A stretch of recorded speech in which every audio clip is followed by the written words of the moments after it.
Ni Joe Biden ni Olaf Scholz ne peuvent prendre le risque d'un conflit ouvert avec Vladimir Poutine et la Russie.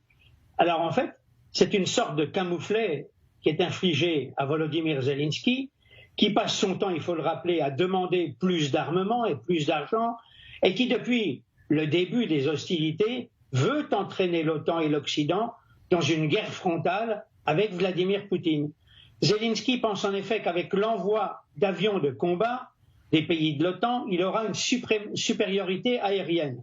Mais le camp occidental redoute de sa part tout dérapage qui pourrait conduire à une escalade et voir Vladimir Poutine recourir à l'arme nucléaire.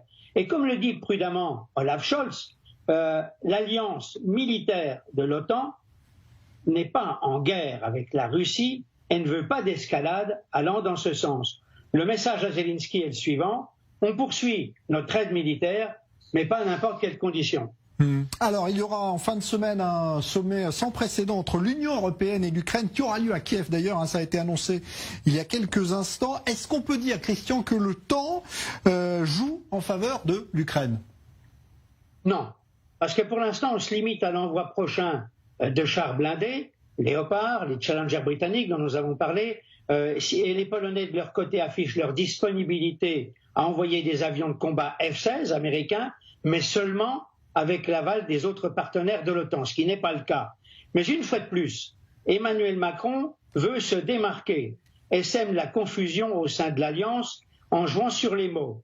Rien n'est interdit par principe, dit-il, en ce qui concerne l'envoi de combat, mais il refuse que ce soit un prétexte à l'escalade et de nature à toucher le sol russe et affaiblir les capacités de l'armée française auxquelles vous avez fait allusion dans le reportage.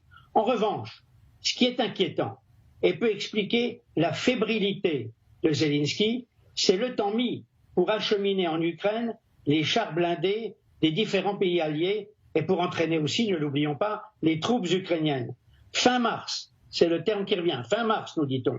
Et Zelensky ne cesse de réclamer l'accélération des livraisons, il a peur d'être pris de court, le temps presse et c'est une véritable course contre la montre qui est engagée, car Vladimir Poutine, affirme-t-on, prépare une nouvelle offensive courant février et début mars au plus tard.